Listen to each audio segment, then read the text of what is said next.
le sommet arabe vient de se tenir, mais sans la participation d'un grand nombre de chefs d'État. Quelle explication donnez-nous à cette tendance? Il y a deux éléments. Il y a un surdimensionnement de l'événement par les autorités algériennes qui voulaient d'abord que ce sommet soit officiellement celui de la réconciliation. Mais il semble qu'en général, les attentes ont été un peu, on va dire, surpassées. Ou en tout cas, la réalité n'est pas conforme avec cette ambition, si vous voulez, d'un pays qui veut rompre son isolement diplomatique, revenir un peu dans les affaires régionales, internationales, etc. On peut le comprendre. Néanmoins, la réalité est tout autre. D'abord, déjà, on peut relever la non-participation de plusieurs chefs d'État arabes, notamment de la part des monarchies du Golfe, mais aussi Sa Majesté, qui lui-même n'y participerait pas. Évidemment, cela ne veut pas dire qu'il s'agit d'un boycott, mais tout simplement parce que peut-être le moment n'est pas propice. Et par ailleurs, il faut dire que, en termes d'organisation, il y a beaucoup à dire.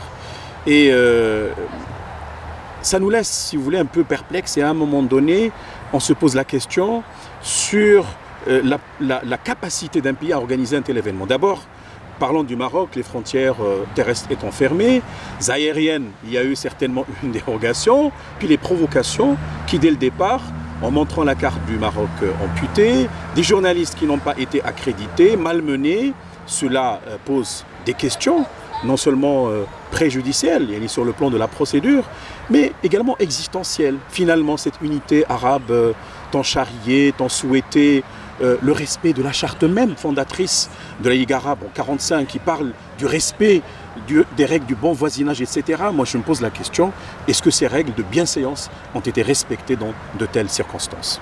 Ce dérapage dans ce sommet est intervenu 2 jours ou 3 après la résolution de l'ONU où l'Algérie est montrée du doigt pour regagner les tables rondes.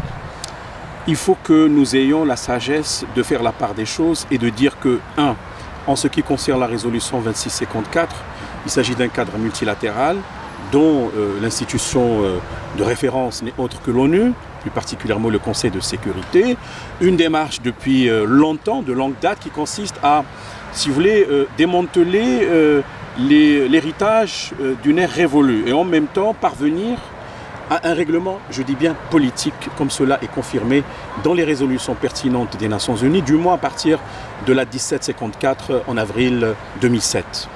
2. Le cadre arabe est autre. Et par conséquent, il va falloir aujourd'hui montrer à travers des actes, pas seulement des paroles, que l'Algérie est dans une démarche de conciliation avec elle-même d'abord et avec les autres. Et charité bien ordonnée commence par soi-même. Je ne pense pas que l'Algérie ait agi de la sorte seulement parce qu'elle a des différends politiques avec le Maroc.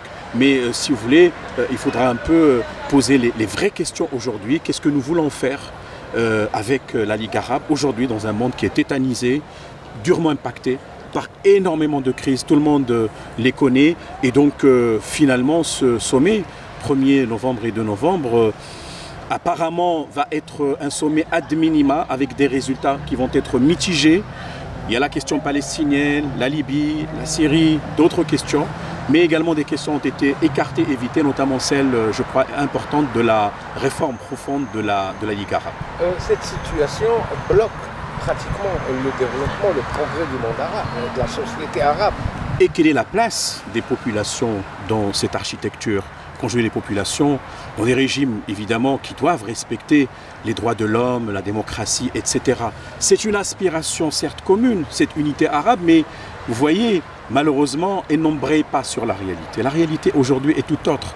Et les problèmes des citoyens aujourd'hui, c'est l'eau, c'est l'éducation, c'est la santé, c'est le logement.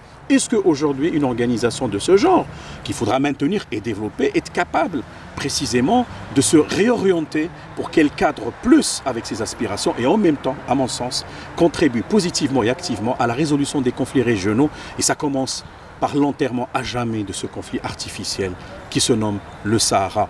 Évidemment, qui envenime les relations. Il faut aller au-delà.